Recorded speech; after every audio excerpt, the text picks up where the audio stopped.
All right, good morning to everyone. Good afternoon to those of you on the East Coast. Welcome back from spring break for some, and welcome to spring break for others. I've actually started to really look forward to this time together, to both sort of lean in and answer questions and to get a better sense for what's on the minds of so many of you leading schools around the country. And so thank you for that. Thank you for giving me something to look forward to. And really, thank you for continuing to join in on these conversations. I am so grateful for the opportunity to check in and to punctuate the week, and grateful to hear from each of you. My name is Chris Joffe. I'm the founder and CEO of Joffe Emergency Services, and I'm going to lead us through our conversation today. I want to start with a little bit of housekeeping, and I'll try to keep this brief because so many of you are folks that have been on this series with us, but we also have maybe 25% or so that are new as of this morning, or this afternoon, today. So I want to just take just a moment to do some brief housekeeping. The first thing I'll share is that this is a conversation. I mean, it's just that, it's a conversation. It's not just a lecture. So I want to encourage all of you to leverage the question panel on the right-hand side of your screen. Some of you that have been with us already are already dropping questions in. Thank you. To everybody else, please don't hesitate to put questions in there. I've made the promise that any question, whether it's specific to one student and one scenario and one thing that may only exist in your school, or a question that may impact everyone, will be answered. We may not get to every single question on the call in live time, but we will get to them by email coming out of the call today. So that's number one, is jump in, ask questions, lean in. Number two is just to kind of set the punctuation for the week. We have started to do these calls on Monday mornings, of course, at 9 a.m. Pacific, 12 p.m. Eastern. We're sending out an email on Thursday or Friday of the week. And the goal of these two sort of communications is to really start off the week strong, and then to end the week starting to think about what might be coming in the following week. And so we're also using those as opportunities to both share resources and share answers to questions that have come up consistently throughout the week. So all to say, please, please, please keep tweeting questions in, keep emailing questions in. We will continue to answer them as quickly as we possibly can, as well as to share them, at least those that come up the most frequently in these sort of parts of the week where we get to talk and come together. I think that's it for housekeeping for today. I do want to just remind everybody to keep breathing. We'll do this in just a second together, but I find that it seems like every day there's a new article, there's a new case study, there's a new perspective, there's a new emergency. And when each of those things come up, I want to just encourage you to take a deep breath, listen to it, learn from it, and keep doing what you're doing or adapt what you're doing based on what we might learn from that specific thing, whatever it might be. And so what I actually want to do is I want to ask everybody that's on the call to take just a quick deep breath.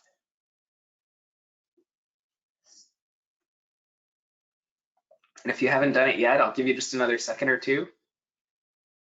You know, we can't see you, but I hope you'll join me in doing so. And I think we'll go ahead and dive in. So we've been starting these calls with just a first kind of look ahead. What do we think is going to be happening this week? And I want to be really clear that this is all sort of what we as a team project based on having dealt with different types of emergencies before, having listened to each of you and some of the questions that are coming in, and also listening to the experts and listening to the sort of mindset that is being shared with us by both state and federal leaders. And so the first thing, and we've talked about this so much, but I just want to remind everybody that at this point, if you haven't yet had a case in your community, I can't express to you enough, it truly is not if, but when that will take place. And that doesn't need to be scary. That doesn't need to be, disheartening or demotivating or any of those things, because frankly, it's just a question of numbers. And the numbers suggest that each community will have at least one case, probably multiple cases at some point or another. And so I want to encourage you to use the slide that's in this deck, to use the communication templates that we've put up on our website. I'll put those in the follow-up message to this again when we send out the recording and the deck later on today. be prepared for that to take place. And again, wordsmith it, get ready for it, be as prepared as you can be, because the reality is at some point in the next couple of weeks, if not sooner, we'll have our own case and we'll communicate and we'll manage it and we'll own it and we'll handle it as well as we can. The second thing I want to encourage folks to be on the lookout for this week is a really challenging dichotomy. We have seen, in the first week of the closure, which was now two full weeks ago, we found that people were kind of leading from a place of fear. It was an emergency. We were responding quickly. It was happening, and we were just doing what we could to stay treading water or keep our heads above water as best we could. In the second week, we talked about this sort of reality that people stopped being patient, for lack of a better way to put it. All of a sudden, people were less patient with us, less patient with each other. They expected us to have plans for the next 5 years and how we were going to manage things. And of course, that wasn't realistic either. This week, what we're finding, and this came up over the weekend in some of the conversations that we had, is that some folks are starting to become lax about protocol. So I talked with one school leader who was managing food distribution, and she said, on the buses that we're using to get food out, and in the food stations that we're using to have families come and pick up, we've stopped with the hand washing, we've stopped with the hand sanitizer, we've stopped with masks, we've stopped with any of the tools or strategies that we had used to keep people safe. We've even lost the social distancing. And I want to just acknowledge that that's real, right? We've been focused on this for now 2 weeks, and our attention span as a broad community is not the best. And so as we enter this third week, it becomes up to each individual school to help our communities respond to and remember that we need to keep that attention there. We need to keep that focus there. We need to keep up the great work that we've been doing for the last 2 weeks. And it really does, we're relying now on individual school leaders and individual school cultures to help us continue to enforce this expectation and to continue to remind folks of what we're doing and why we're doing it. And I also want to just add the fact that, although that's one perspective, there's another group of folks who are going to continue to live in fear. And so as we talk about this conversation, I think it's really important to both remind folks what we're doing and why we're doing it, and keep serious and keep focused on what our protocols are, but not approach from a place of fear those who are already afraid. Right? Those are people who we need to remind that we're doing this to keep everybody safe, and we need to be really thoughtful and really careful in our messaging to kind of toe that line, right? We're keeping this serious, we're keeping this focused, we're keeping folks engaged, but we're not trying to scare people any more than they already are. The other thing I think that has come up now is we've talked, or the president spoke over the weekend about this change of expectations. So up until yesterday, we had been talking about 2 weeks and this 15 days to slow the spread. And now we're talking about through April 30th. And so that's new. And for some, that's a really daunting thought, especially for our families who are business owners or are in the hospitality industries or travel industries, any of those industries that are most significantly impacted, or I'm not even going to say most, but any industry that is significantly impacted.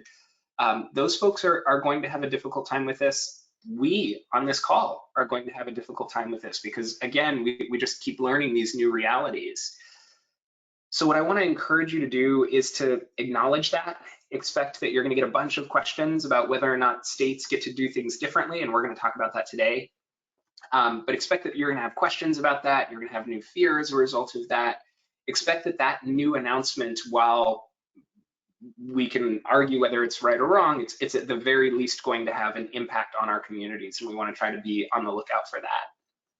And then last but not least, and I think maybe this is even the most important, we've seen stories, so many of you that have been on these calls have shared emails, shared pictures, shared stories about individual student resilience, about class resilience, about teacher resilience. And for those that haven't been already on the lookout for those things, I want to encourage you to just be looking for some of the awesome that exists within your community.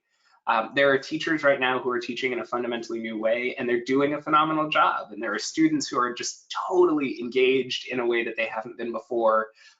You know your communities certainly better than we do, but I want to encourage you to be on the lookout for those things because it's really, really important that you don't miss them. Those are some of the bright spots that'll help us continue, some of the wins that'll help us keep fighting over the next couple of weeks.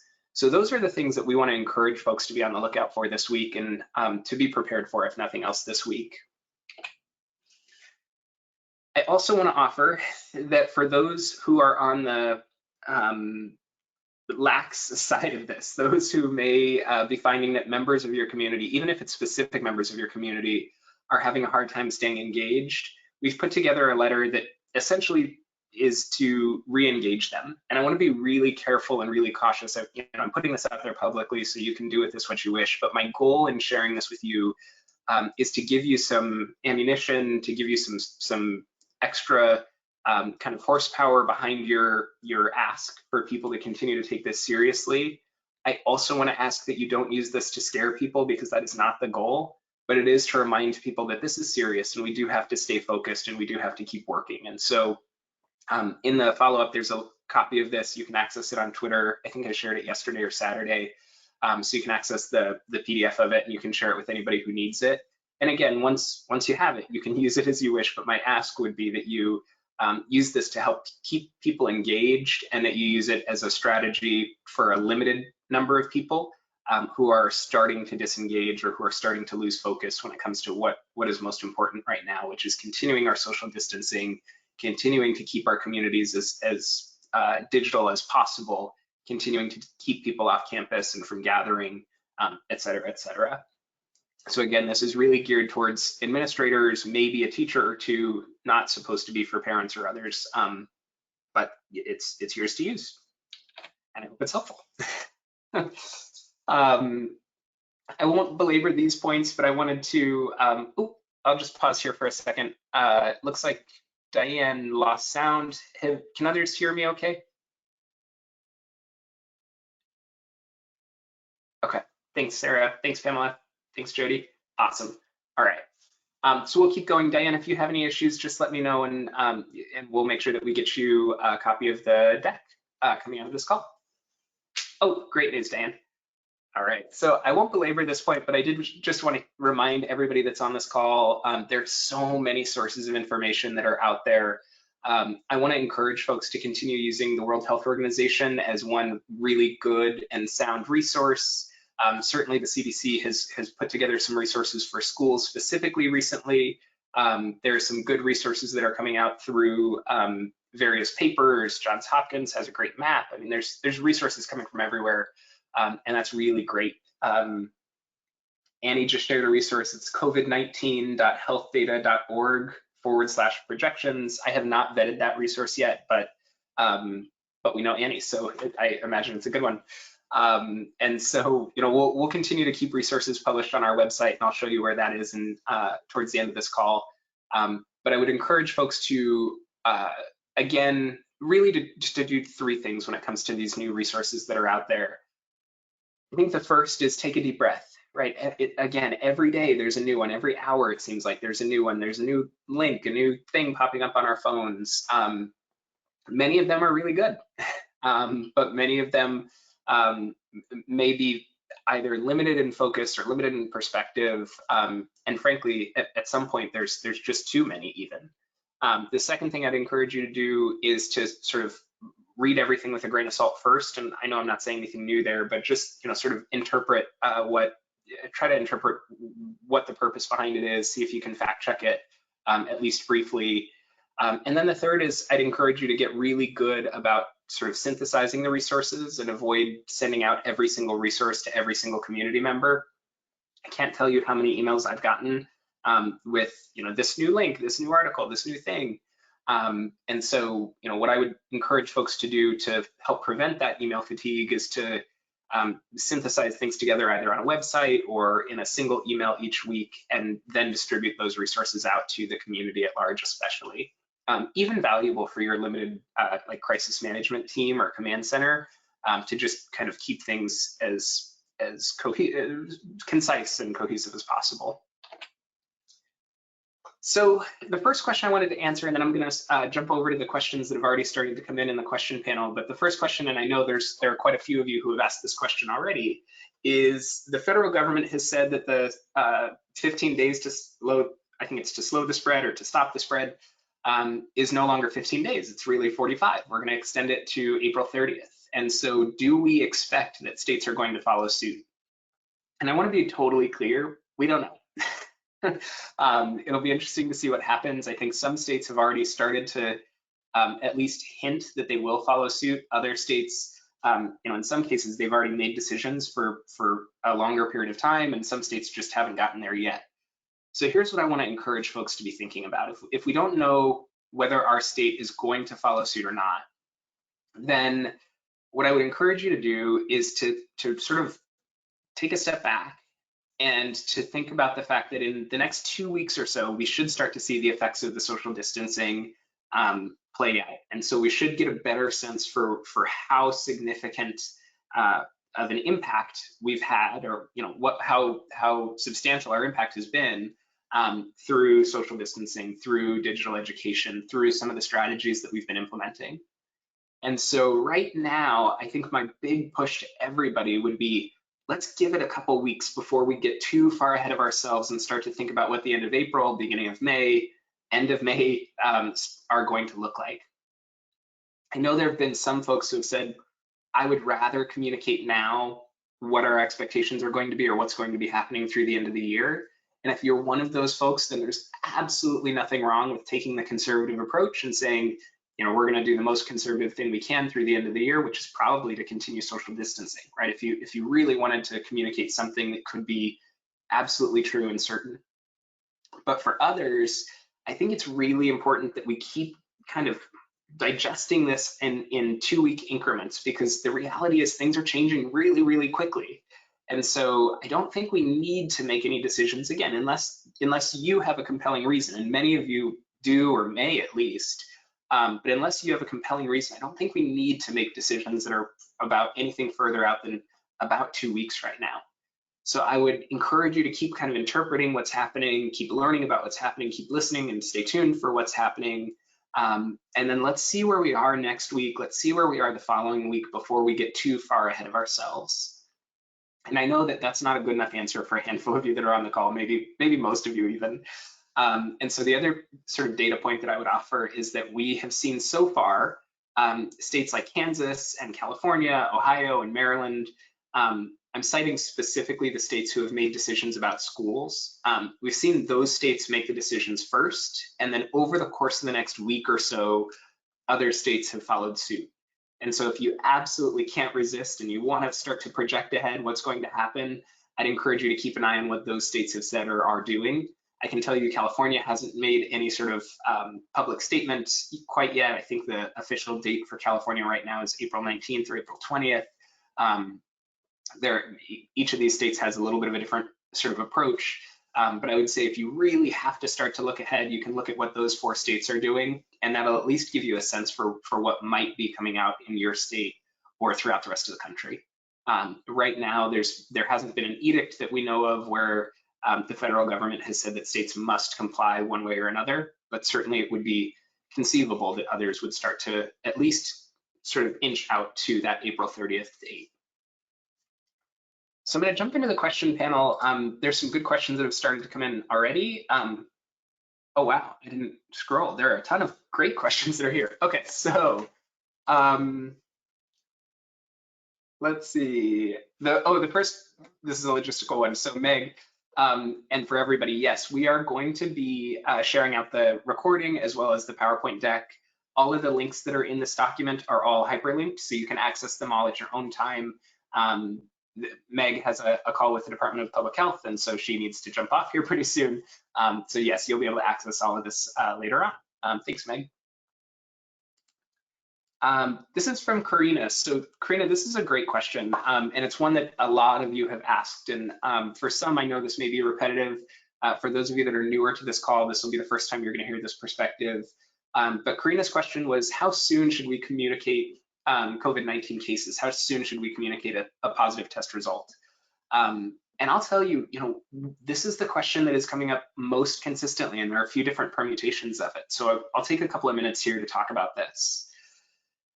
The first thing I would say is, when you get that phone call When a parent calls you, when a teacher calls you, when anybody calls you and says, okay, I've tested positive, I want to just remind you that that is one of the most frightening and vulnerable moments of that person's week, at the very least, maybe of that person's month, year, life, right? That's a really scary phone call to make. And it's for a variety of reasons, right? First, it's scary because it's isolating and it can feel it's just anxiety producing to make a call and say you're sick or your child's sick anytime. But especially here where there are optics questions and what next steps are going to take place, not to mention the fact that the medical outcomes are still fairly uncertain. So that's a really scary phone call to make. And so I want to encourage you to leverage this slide, and truthfully, I'd ask you to screenshot it or type this down in your phone in your notes section. When and if you have a case, and when and if you answer the phone and somebody's sharing this news with you, I would encourage you to really lean into the most empathetic sort of perspective that you can take on. One of the first things I would say is ask about the person's willingness to share information with you. It's easy to just jump into the logistics, right? It's important. We need to know, when did you test positive? Who have you been interacting with? What are the details behind this? Those are really important questions that you have to ask that will dictate how you manage this within your community. But if you start with, is it okay if we talk about this? You're giving that person a little bit of choice, you're giving that person a little bit of control, and you're sort of helping them engage in the conversation in a way that's most impactful, most helpful to them. And in doing that, you're strengthening the relationship with them. You're sort of putting them in a position where they'll be more open, more honest with you. I can't encourage that enough. Just start with that question. Can I keep asking you some questions? I've got some questions for you.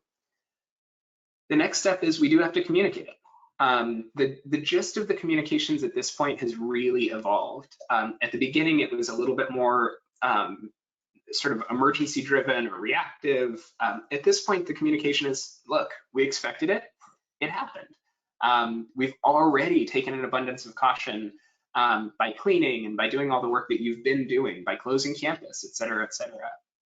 We want to remind people what they should be doing if they start to get sick. If you're sick, go to your doctor. You should continue to practice social distancing. You should continue to keep your family as safe and protected as possible, et cetera, et cetera. And then we lean into the local health experts. So our fill in the blank Department of Public Health is the agency who's going to support us and you in making decisions on an ongoing basis. One of the questions that's come up quite a bit is, can we communicate which school group, which division, which part of the school that this has come from? Sure, we can share that it's the elementary school, middle school, high school. That's probably the level of specificity that I would limit it to, unless there's a really compelling reason to do something differently.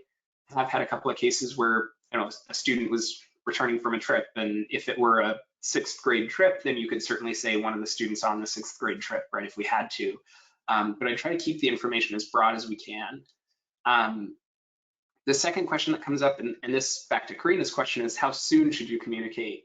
I would say within about 24 to 48 hours of hearing that it's a positive test result. This is a funky thing to talk about, but the Department of Public Health, well, I should zoom out a little bit. In theory, the Department of Public Health is all using the same playbook for this. And so in theory, we would be getting the same information in different places. In practice, this is a really fast-moving situation, and so inevitably, we're not. What I would encourage you to do is, when you get wind that somebody's been tested, I'd encourage you to call the local Department of Public Health. It seems that most of them are still answering the phone, most of them are still taking the calls. They're certainly overwhelmed, they're certainly high volume, but they're continuing to be that resource for us. And so, it's really important that we call them, because we need to keep a national sort of bank of folks informed, right? We need to keep the national data intact, and that's one of the best ways to do this, is to make the phone call, tell them that you have a case, share with them the answers to the questions that they ask. The second reason that we do that is because they're going to help us make the decisions about when we communicate. In most cases right now, they're saying, wait to communicate until we have a positive test result. And so, the reality is that the test results are going to take a couple of days. In some cases, they may take 2 or 3 days. In other cases, they may take a little bit longer. I know that they're quoting 3 to 10 days, but I'll tell you that as of this weekend and the end of last week, we're starting to see test results come back really, really quickly in most places. And so I'd share that although you might get that big window, it may be a little bit faster, and hopefully it'll continue to get faster as we keep getting better at this as a nation.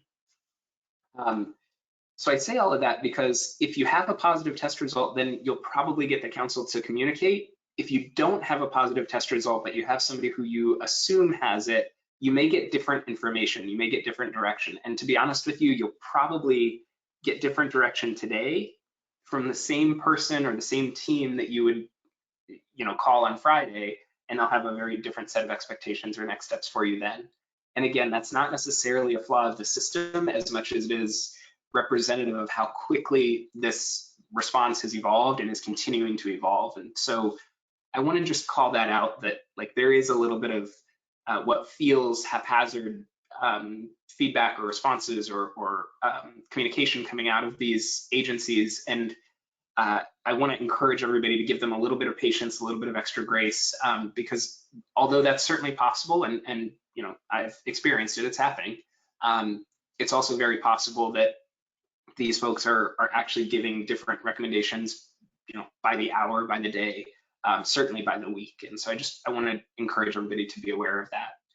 So Karina, that was a really long-winded answer to that question, but I would encourage you to communicate within about 24 to 48 hours of a positive test result, recognizing that there may be some different circumstances at play at any given point along the way.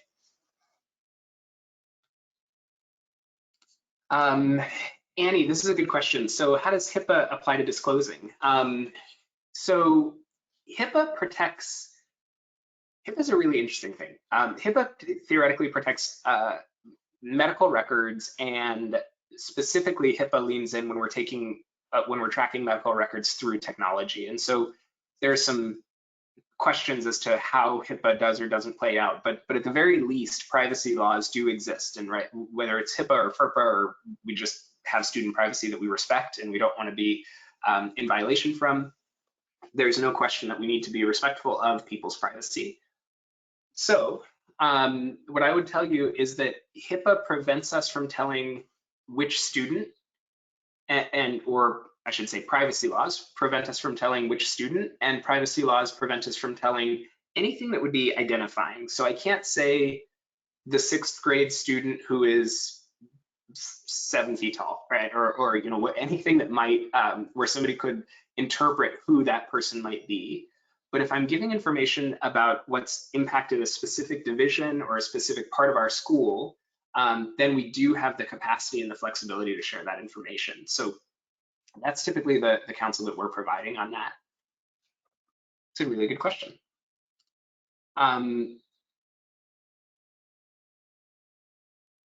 Oh, this is another good question. So this is also from Annie. So we're working remotely with only a few people on site. How is it everybody's business if somebody is diagnosed positively? So I'm going to answer this question in 2 different ways. The first, and then Walter, your question kind of piggybacks into this too. So the first thing I'll say is if somebody on site tests positive, so many of us, we have, especially if it's spring break this week, or maybe we've extended spring break projects. So we have the facilities team on site, we might have some folks from the tech team on site, we might have our business office on site, or at least 1 or 2 people that are signing checks and processing mail and things like that. And so if we've got, let's say, up to 7 or 8 people on campus, I want to just remind everybody that we want to try to restrict that group as much as is humanly possible. Ideally, it would be less than 5. So if you can get down to that, that's great.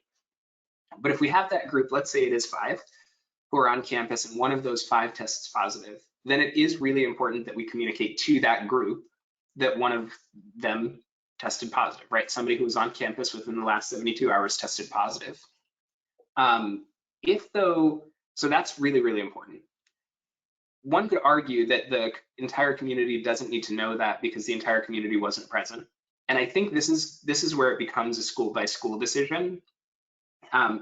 Most schools have said we're going to communicate at least the first positive test result, or the first 2 or the first 3 This weekend I was working with a school who had gotten to, I think, 6 or 7 within the broader community. And so we shifted the messaging, and I'll make sure that you have that template as well. And what we said is, look, we expected results to happen. We're seeing results, and we expect that we're going to continue to see maybe dozens of results. This is a school or a community with 5,000 or 6,000 people within it. And so, of course, we're going to see more results. That's to be expected. And so what we said is, look, we're not going to communicate to everybody with every case any longer, but we will communicate to those who might be impacted, those who we expect were on campus, those who we expect were nearby, and we'll make sure that those people are always in the loop. And that is absolutely a school-by-school decision that you have the authority and capacity to make, as long as it's not inconsistent with the recommendation that you're getting from the local Department of Public Health. So that's sort of a long-winded way of saying, to Annie, to your question, it's not necessarily everybody's business. And so I think it's up to each school. I'm getting an audio feedback message. All right, I think we're back. So it's up to each school to make the determination as to when you want to communicate and for how long or for how many cases you want to communicate. I would really encourage you to communicate the first case, because I think that's going to come up. I think parent groups, other groups are going to be talking about it. Certainly you don't have to, but I would strongly encourage at least the first case you communicate. And then I would encourage you at some point, if you're starting to get more than a couple, to shift that communication to, look, we expect a bunch of people are going to get this, and this is how we're going to communicate going forward, and just set expectations so that you're free and clear of any privacy expectations. The last thing I would say about that is, if you're a college campus, I know we have a couple of you that are on this call, be mindful that the Clery Act actually specifically provides guidance for you on this. And so what we're talking about in the K-12 environment is not accurate for you in the college environment. So there are not enough of you to dig too far into that, but if you have questions, either have your Clery Act administrator contact us, or we can talk after the call a little bit more. That leads us to Walter's question, which is, look, we've been closed for 3 weeks. Do we still need to communicate if somebody tests positive at home? And I would say the answer to that is again, school by school. I would still encourage you to communicate that first positive test result, but I don't think you need to communicate every single test result from that point forward. I think at that point you've done your obligation, you've gotten the message out, folks know what to expect, and so you're probably okay from that point forward. But that very first test result will probably get out. The community will probably talk about it. It'll probably be a source of concern, and so I would encourage you to at least acknowledge that first one. All great questions. Oh, Carolyn, this is a great question.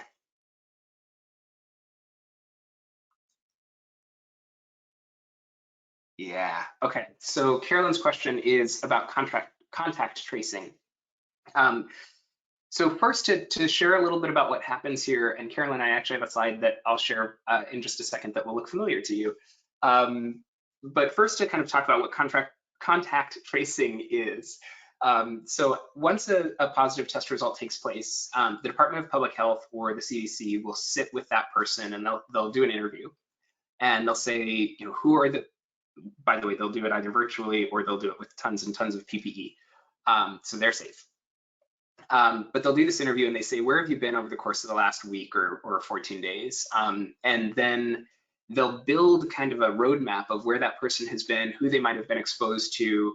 And the purpose behind that is so that they can contact and get those people isolated too, because they may have an exposure, or may have contracted the virus and may not be symptomatic yet, or may not become symptomatic ever. And so what happens is when they do that, they build this roadmap and they theoretically make those phone calls and tell everybody who's on that list that they need to be careful, they need to be isolated, they need to be quarantined. In Carolyn's case, and I suspect this is true for many of you, the community will ask for that list because in the community's collective mind, they think they can analyze that list and be thoughtful about that list and try to do kind of a secondary level of contact tracing. Clearly, I can't say that word. And so what'll happen is they'll say, well, if you were exposed to this person, then this person was exposed to somebody else, and I was exposed to that person. So they can kind of try to at least do some math in their own minds, and sometimes find that there may have been another exposure that maybe the contact tracing didn't catch. So what I would say is we can ask the public health department for that, but most often I don't think they'll provide it. I have seen them provide it in 1 or 2 cases, but there were some really specific things and circumstances around. There's in one case, it was a family who had been living in a couple of different places, and so they were trying to help us figure out who else within the community we needed to be monitoring, and it was just a bigger job than they could handle. In another case, it was a relatively small community, and so, or rural community, I should say, and so they just didn't have the resources in the public health office to manage it. So I've seen that a few times, but generally speaking, they won't share that list. And so what I would say is, one of the things we can do here is share with families that the CDC, the Department of Public Health, that they're really good at this, right? And so unfortunately, they have a rap for other things, that this is what they're designed for. And so, I would talk about the fact that they've done the contact tracing, they're doing the contacts, and they're making the decisions about who's had substantial exposure. And so it's up to them, it's their responsibility, but it's also their opportunity to help us prevent the continued spread of the virus. And so I would typically not abdicate responsibility, but clarify that the responsibility really does sit with CDC or the Department of Public Health, whoever is engaged for you, and sort of see if that helps manage some of that parent expectation.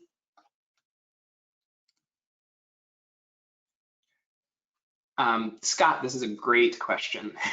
At what point or timeline should we ease the restrictions to allow teachers to start to work in their own individual classrooms, but still practice social distancing? I think this is it's a school by school decision without question. It may be influenced or at least given guide rails by a state or a federal order. Currently, there's not a federal order, and I don't think there's a state order in most places. So it may be influenced by those things, and so you should keep an eye out for any changes that take place at the state, federal, maybe even county level or city level in some cases. But I would guess that for the most part, it'll be at the state level. I would say that for the next 2 weeks, it's probably best not to relax those restrictions. And the logic behind that is we just don't know where this is going yet. We don't know what our curve is going to look like. We don't know what the next 4 weeks are going to look like. And so for the sake of consistency in a lot of cases, I think it may be easier for folks to stay home or stay in whatever environment they're in. And easy maybe is not the right word, but less disruptive, to have a constant location that they're providing content from, than to have them come into school, then run the risk of having them not be able to come to school and then come to school again. So A, from a consistency perspective, it may actually be advantageous to keep people doing what they're doing now. B, from a spread perspective, there's a real risk when we get people onto campuses that they're using the same bathrooms and they're touching the same front door. And if we're closed, which most of us are, they're touching the same front gate, right? Or the button to get buzzed into campus. There's all these other surfaces that everybody somehow or another has to come into contact with, that may actually cause us to have a really fast spread within the community. And so my push would be, I'd keep it the way it is for the next couple of weeks, and I would encourage you to be thinking ahead, right, to a horizon where we can start to do that. One of the ways that I'm starting to hear people talk about this is that we would create, a green team and a red team. I'm sure there's a much better way to do that. Maybe it's the elephants and the whatever it is. But to create 2 different groups or 3 different groups of faculty who might be able to come to school, and then rotate through so that we can keep our social distancing intact. The same might be true for our offices, our administrative teams, so that people can keep their social distancing intact, and so that we have a smaller population of the community that's at risk at any given moment. So we might even think ahead to something like that.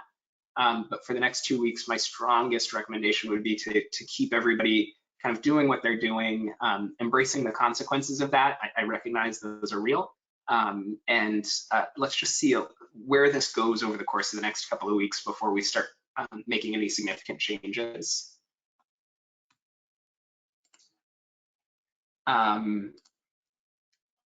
Let's see. Oh, Kelly. Thanks, Kelly. So Kelly just shared that Arizona announced schools are closed until the end of the school year. So we'll have to add them to that list of folks who are making those decisions relatively earlier. I do suspect that some are going to make that decision. I would also say that one of the challenges for that we saw in the middle of March is that for some states, they specifically included independent and private and charter schools. And of course, other states didn't. And so then there's another wrinkle that we have to sort of wrestle with. We got the question last week, and I think it was a really good one about whether or not we should try to align with the local district. And I would say as a general rule, it can be a really valuable tool because we can sort of be protected in this united way and say, this is what we are doing as part of the school community in this area. At the same time, if the districts make a decision or the state makes a decision that's more conservative than you would like to make, you may have a little bit of flexibility. And so at this stage, my recommendation would be just to become aware of what the decision was or how the decision was rolled out in mid-March. And then we can think ahead a little bit as the time gets here. And I don't think the time's here yet, but we could then use that to think ahead to, do we want to do the same thing that the district is doing? Do we need to do the same thing the district is doing? Kristen, that's a great question.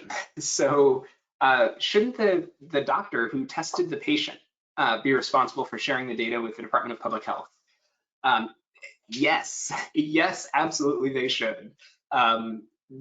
There are all kinds of testing facilities that we're seeing pop up. And so some are as simple as you go into your doctor's office, they do the test and you walk out. And those are unfortunately few and far between at the moment.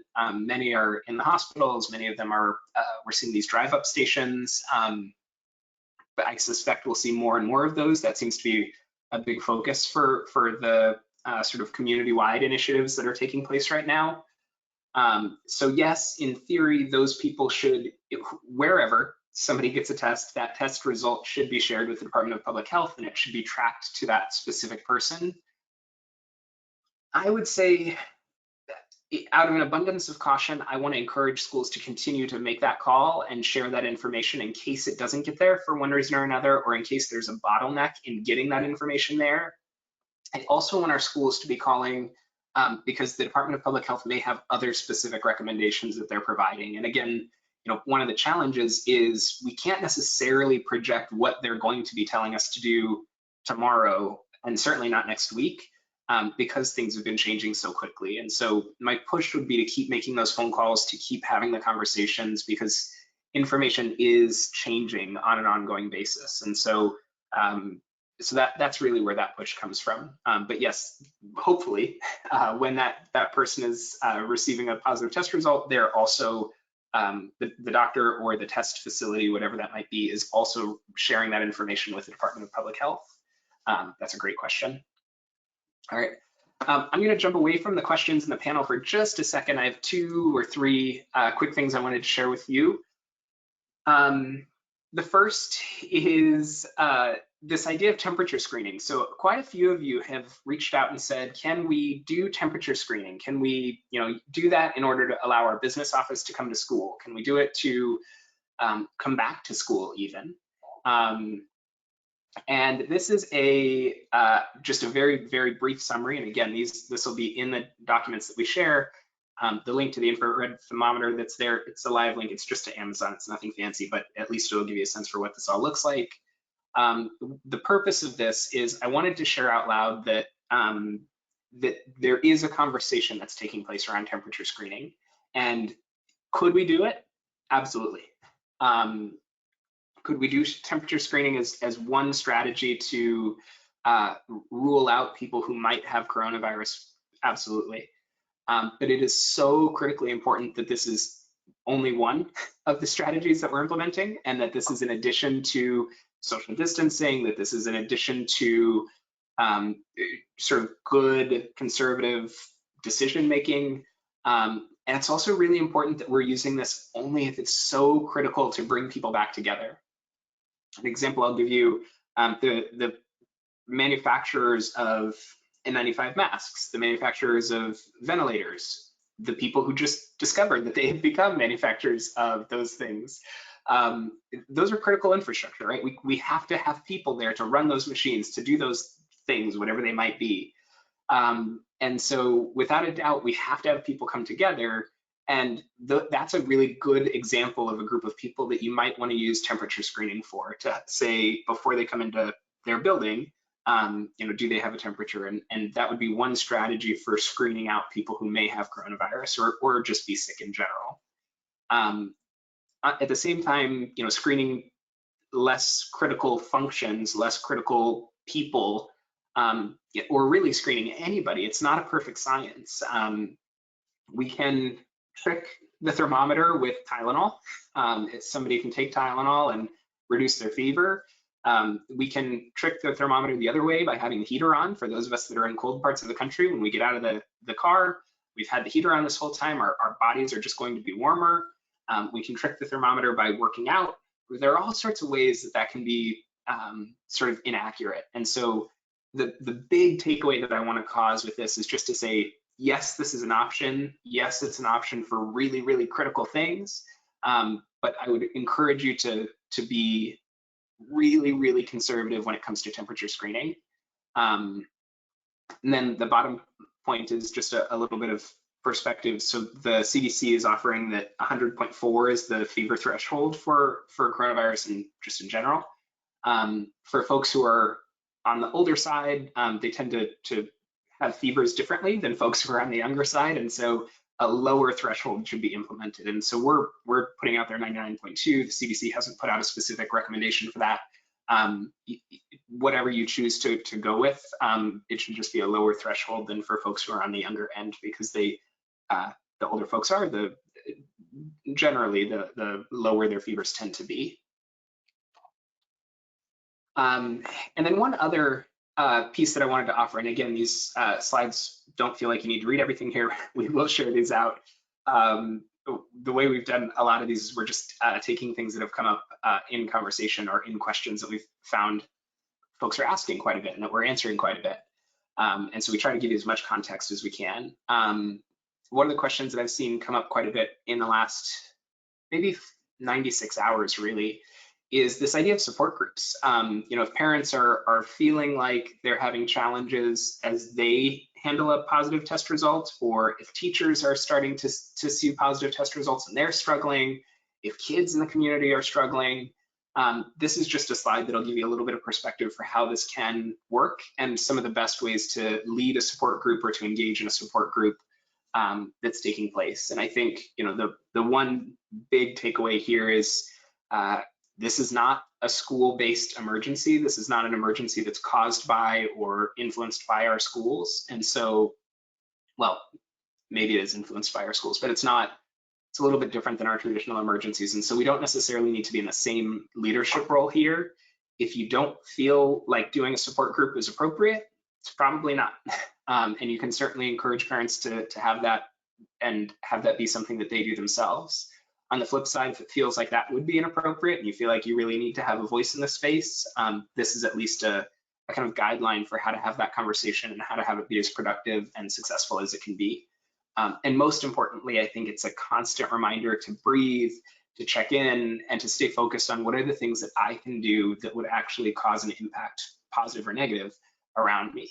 And to encourage parents to keep coming back to that I statement, because it's really easy to get into these big solutions that are nationwide. And if folks can execute those, that's great. But that too can kind of lead to a feeling of a lack of control. And what we want to try to do here is restore control as much as is humanly possible to each individual who's in the space. So those were the big things I wanted to share out. I'm going to jump back into the question panel and jump into some of these other questions.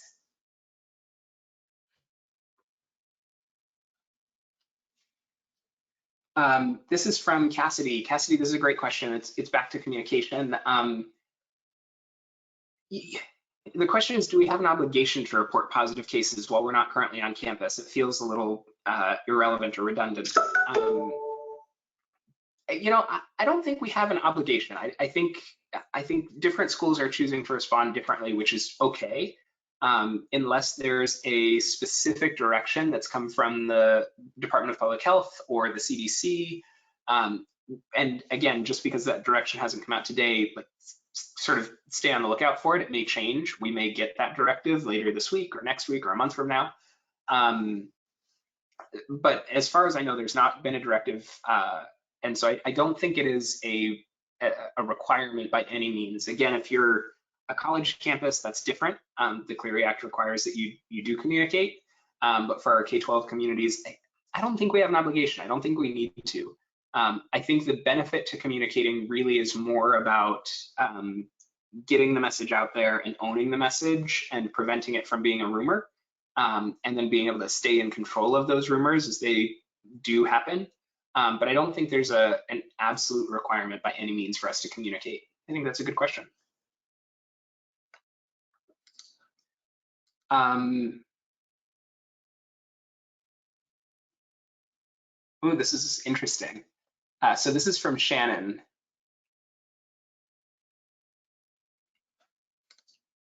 Okay.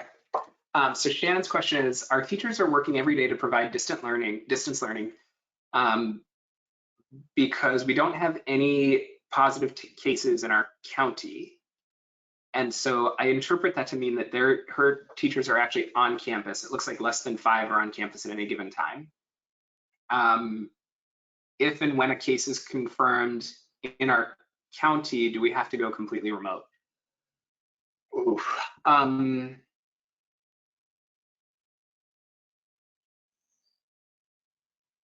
It's a good question. With that, I don't know where you are, so I'll offer that kind of caveat.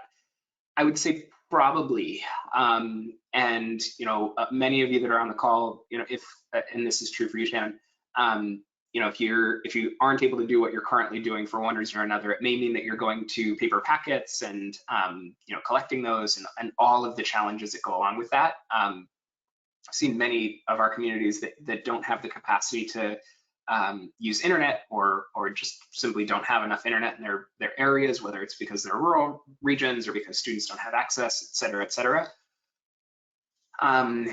So yes, recognizing the challenges that go along with it, I would say if you have a positive case, I would probably encourage you to close down what is happening other than the most critical functions on campus, like food distribution or management of money in and money out. So payroll, accounts payable of, again, only critical bills and things like that, tuition collection, things like that, if you are collecting tuition or rebates and things like that from the state, if that's the case for you. So yes, and I would say just to kind of put some logic behind that, the push is to try to prevent the spread from getting to school at all, because the risk we run when we have that group of 5 people, and this is true for everybody as well, actually, I'll kind of zoom out a second to say, some schools have had their admin teams meeting together at the head of school's dining room table. And I think it's lovely that you want to get together, and it's awesome to be able to do that. My concern, though, there is the same as it is in Shannon's question.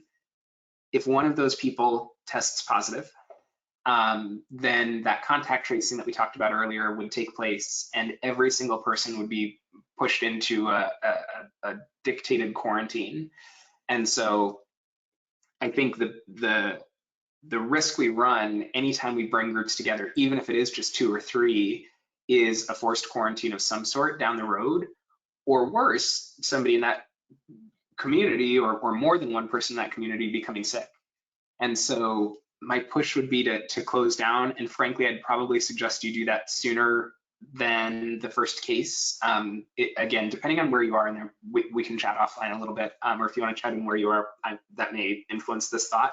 But my push would probably be to shift to something where people are just coming together 1 or 2 or 3 people at a time, One way you may be able to mitigate some of the risk now would be to have them use different bathrooms if your school has enough facilities to do that. Really try to minimize contact with every single possible surface. But as long as people are coming to the same place, they are risking touching the same thing and therefore risking the virus. It's a tough question. Thanks, Shannon.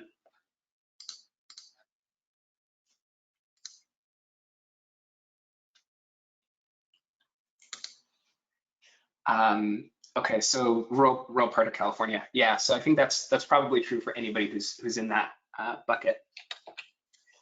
I'm going to jump back into our deck here for just a second. I want to just call out a couple of things that are in this deck, and I won't take time on them, but there are other slides. What we've done is all the questions that have come up that have been most common and most kind of prevalent in the last few weeks, we've created a slide for. And so the goal is to give this to you so that if you need to answer these questions for your community, if you need to answer them for your parent audience, anybody else, that you can do so. So feel free to leverage any part of this deck. I want to take just a second to talk about what happens next, and then I'm going to jump back into questions too. So stay tuned for that. We will be sending out an email on Thursday or Friday of each week for at least the month of April, and I suspect we also want to give folks an opportunity to readjust whenever that might be. So it'll probably be for some time. And the goal of that email is to distribute resources to make sure that everybody has access to this link for this Monday morning call, and to keep folks informed and sort of thinking ahead for the following week. We're finding that Saturday is the day that most write in with questions, so please feel free to keep doing that. And we'll do our best to answer those questions by Monday morning on this call. If you have questions between Monday's call and Thursday's email, please feel free to email them to me, email them to support@joffeemergencyservices.com, or tweet them to me, or at least look on my Twitter for those answers, because I'm trying to answer questions as quickly as humanly possible on Twitter. As one example, that PDF letter that I shared with you at the start of this call, that was available on Twitter over the weekend. Things like that will be pushed out that way. We're trying to be really respectful of your inboxes. I know you're getting 10,000 emails from everybody else, and so I don't want to add any more than we have to. But Twitter is a great way for emergency managers to stay informed, and so we're inviting you to join us in that endeavor. As a general rule, if you ask a question by Sunday, we'll make sure that it's answered by Monday. If you ask a question by Wednesday, we'll make sure it's answered by Thursday. And then you can also go to our website, and that's just joffeeemergencyservices.com, and we have a coronavirus button, drop down, if you will, that's available. And so there's an updates page with just things like the emails that we send out. There's an FAQs page with the most commonly asked questions and their answers, and oftentimes some other resources. And then there's a resources page with things that we've become aware of through you. And I think that's the last big thing I want to say before folks start jumping off. I know we're getting close to time. Is many of you have shared resources with us, whether they're related to safety or any other number of questions that come up when it comes to coronavirus. We are sharing those out with as many folks as we possibly can through the resources page and through that email on Thursday. In this deck, we have some of the best articles that we've found. There's an interesting one about sort of how this ends that came up in The Atlantic. So trying to keep you as informed as possible, again, with as much respect to your inbox as is humanly possible. I'm going to jump back to this one. Joel asked that as we get ready to wrap up that we go back to our breathing slide. And so out of respect for everybody's time, I want to plan to end the broader call here. I'll ask everybody to take a deep breath in just a second before we wrap up. And then I'll also stick around. There are a handful of questions I haven't gotten to yet, so I'm going to run through those questions as well. And so you're welcome to stick around. The recording will continue, and this will all be available to you in the follow-up that comes out. And so with that, we've covered a lot. We've covered it quickly. Let's take a deep breath together.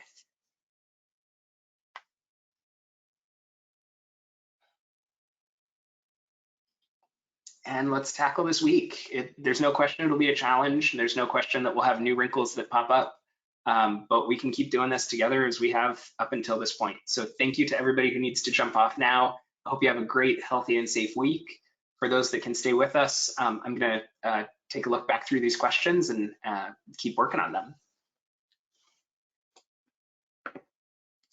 All right. So Cynthia, I did see your questions at the beginning. I have to be totally honest with you. I do not know the answer. So I'm going to follow up with you by email about those questions. Um, yeah, I'll follow up with you by email about those questions. I just don't know, but I will follow up with you. Jody.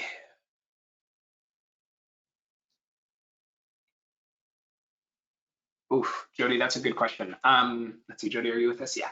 Um, so a parent just notified us that they were diagnosed with coronavirus on almost 2 weeks ago.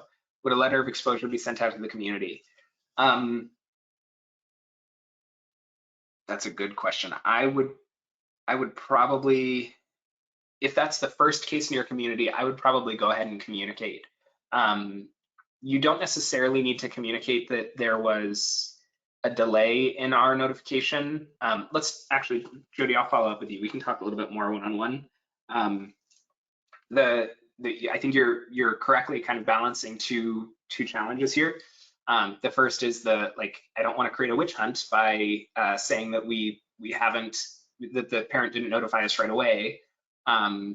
The second is I don't necessarily want to take responsibility for not having communicated. So I think there's probably a way to balance here. It's a really tough one, a really, really tough one. And for others, what I would encourage is, and for us, Jody, as well, in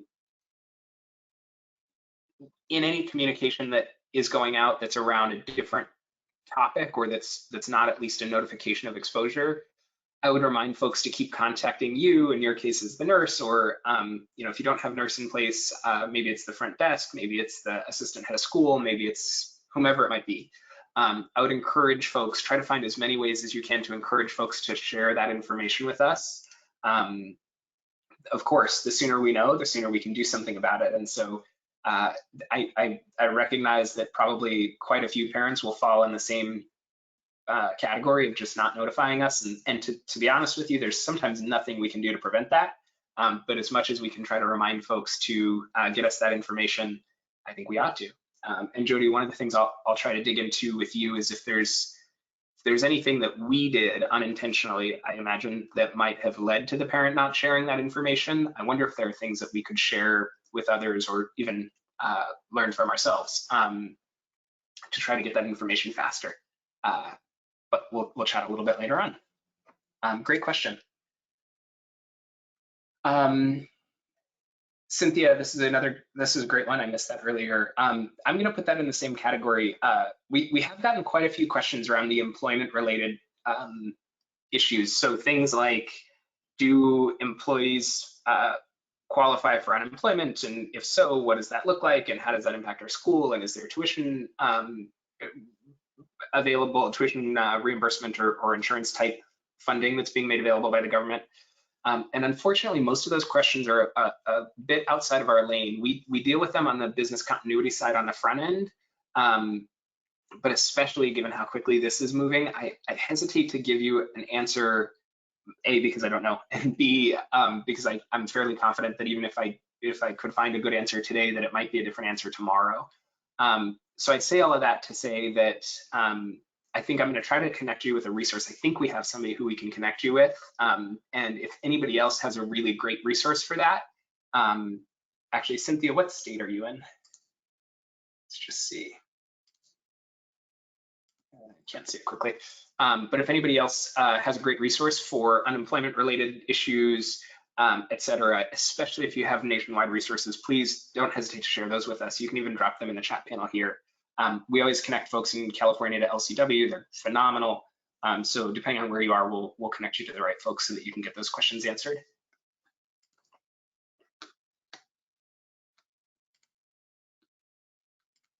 Let's see.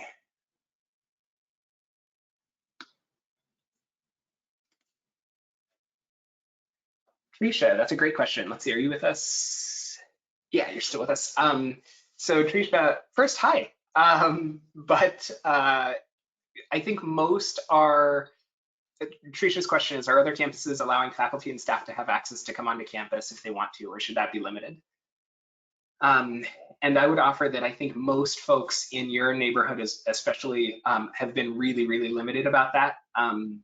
Up to 5 folks or so, if it's the same group of 5, can come to campus. And I've seen some schools that are stretching that number to 10.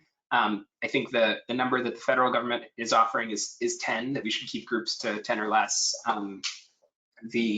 Some of our states are offering other numbers, and we could argue about whether, well, we could argue about a lot there, but I think the core takeaway is we want to keep the number as small as is humanly possible. That's really what's most important. So I try to keep that number to 5 or less. And the purpose behind this is we want to keep the same people together, because if one person in that audience has a challenge, then that same group of people is the group of people who would be impacted. And so I sort of spell that out to say that if we're talking about the business office coming together, or we're talking about one specific grade level coming together, that's probably okay. If we're talking about, like, on Monday, the science team comes in, and on Tuesday, the arts teams come in, and on Wednesday, the music teams come in, that's probably, well, not probably, that's less okay. So I would encourage you to look at, who are those 2 to 4 to 5 people who are absolutely critical. They're probably business office and leaders, school leaders, but they may be others as well. And how do we make it as safe as we can for them to come to campus?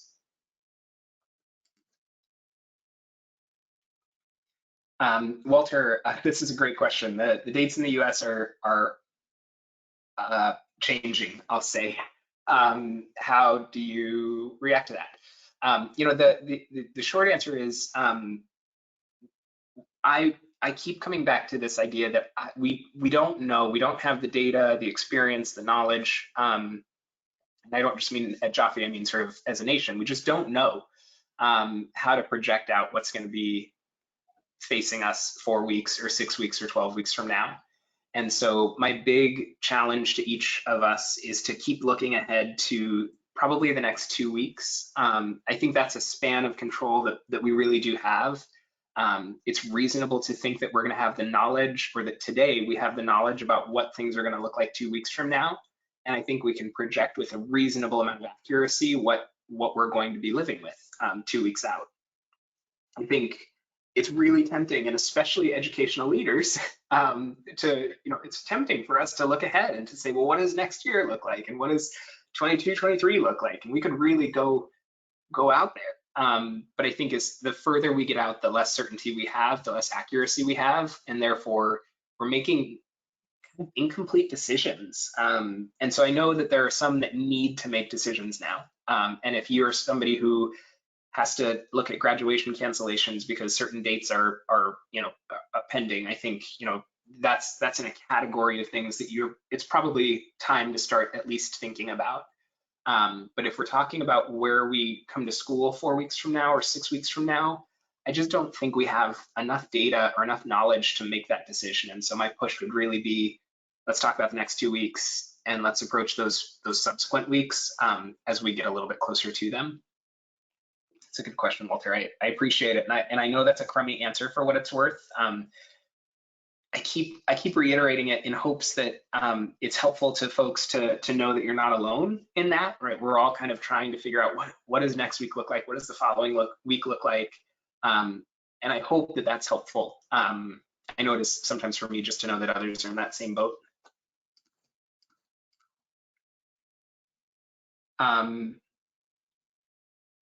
Walter, good. That's another good question. So, what are we learning from New York right now?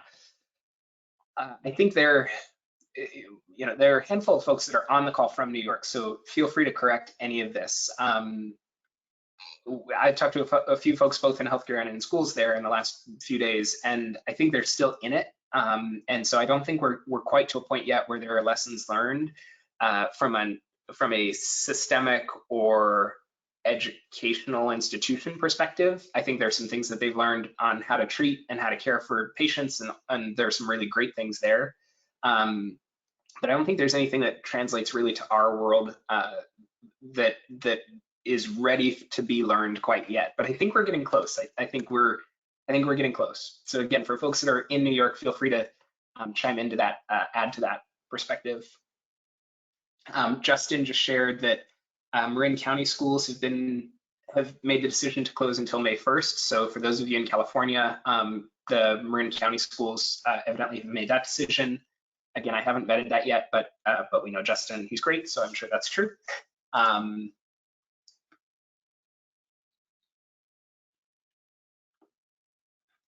Annie, this is a great point. I missed this earlier.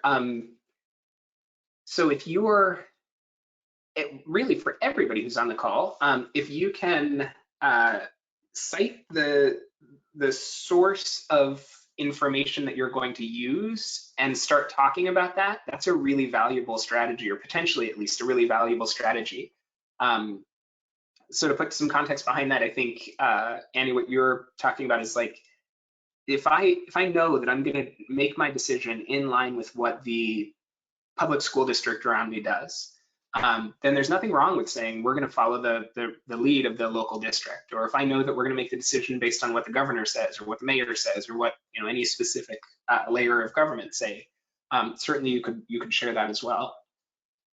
The one risk we have there is it's possible that those organizations end up making a more conservative decision than we want to, and that we want to change our perspective. And I would say that once you've messaged that, it can be hard to take that back, or at least we really have to do a good job to explain why we're differing from what our initial plan was.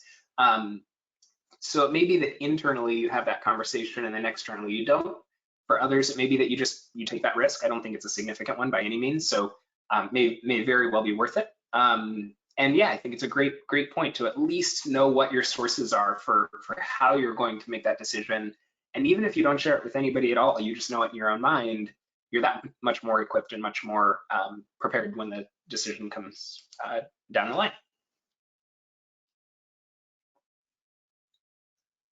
Laura, that's a great point. So for some of you, you've been closed long enough that,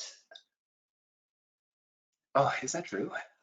So for some of you, you've been closed long enough that families may not be reporting to you because they don't anticipate that there's an increased risk. And so for those of you for whom that's the case, that's okay. At this point, you've probably had enough communication go out that says if we do have a reported case, or if we do have a concerning case, that we'll communicate about it.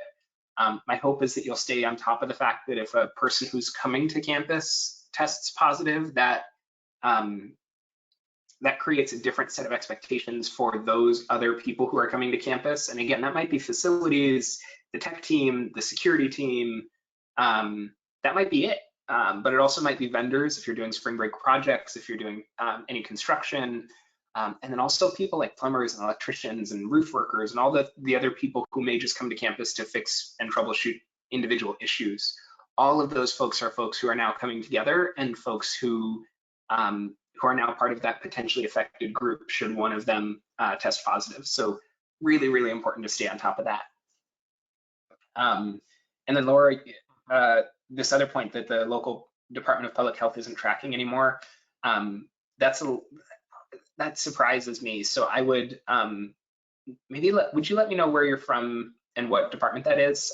They should still be tracking, and there's good logic in them tracking, because whenever this situation concludes, we'll have an opportunity to take the data that they've amassed, and we'll be able to really analyze how the spread happened and what could have been done to slow the spread and things like that, which will be really valuable for the future. And so one of the ways that we get that data is from live event tracking. And so I'm hopeful that that's maybe not fully accurate, but it may be based on volume, and especially if you're in the New York area or in a really heavily impacted area, it certainly could be true. Oh, that was quick. Thanks, Laura. Thanks, Tricia.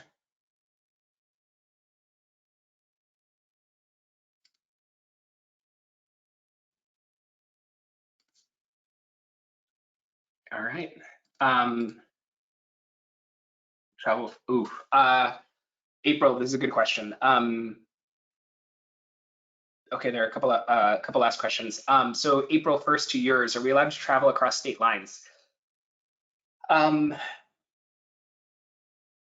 a good question, right? I'm not aware of I, I'm not aware of what the specific restrictions are that are in place for New York to New Jersey travel. I will take a look and see if we can find those for you. Let me just jot down your information. I do know that there was talk of those being created. I know there were some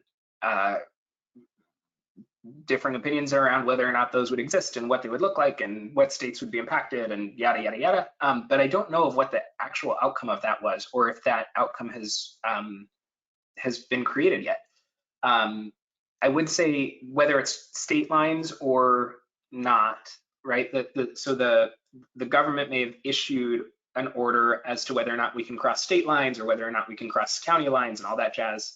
I would really, really strongly encourage you in those parts of our country, especially, and really any highly impacted area, to limit travel completely. And so, it's not to say that you can't. Again, this is sort of how can we be as conservative and thoughtful and careful as we can be? How can we act with an abundance of caution? But I would say I would do everything possible to limit travel to like within your own home, because at this point, any surface that you're in contact with, I would tell you what I've told many, which is, we can jump in the car. This is a California perspective, of course. We drive everywhere. We can jump in the car and we can have the expectation that we can get from where we are to where we're going without coming into contact with anybody.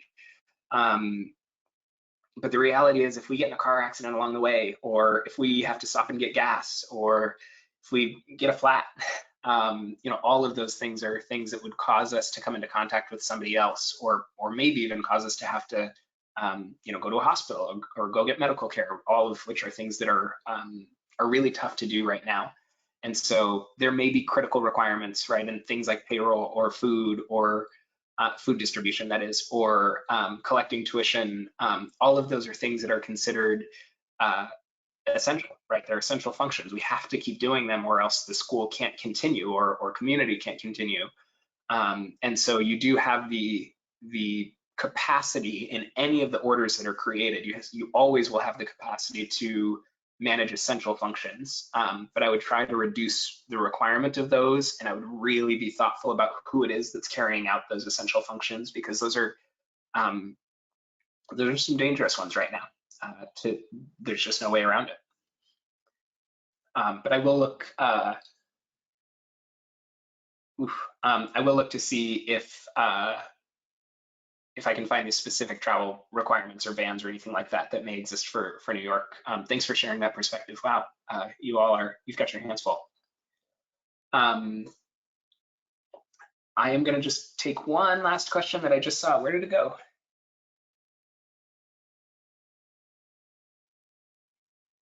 Oh, there it is. So from Teresa, when you say community, do you mean school, town, city? To be honest, I use the word we and community pretty broadly, but I think generally anytime we're talking about community here, I'm really talking about school community, and then the kind of immediate surroundings, neighborhood, and maybe even up to city or town around you. So our goal is to try to limit movement for those that are within our community, and although we only have responsibility, maybe even capacity, for those who are within our school community, who are students and teachers and staff, parents, I think we want to try to do what we can to also influence the community at large and the people around us as well. All right, well, I think that does it for the questions that we're going to take from everybody while we're still on the call. I want to just thank everybody again for joining this conversation, for sticking with us. Probably about a third of you actually kept going and stuck with us, so thanks for that. For those that are in the most impacted areas, we have you in our minds, and please don't hesitate to let us know if there's anything we can do. For everybody, please don't hesitate to ask questions, look for updates, and most importantly, keep breathing throughout this week. It'll undoubtedly be a challenging one, but we're ready for it. So thank you all. Have a great, safe, and healthy week, and we'll talk to you again soon. We'll see you next Monday.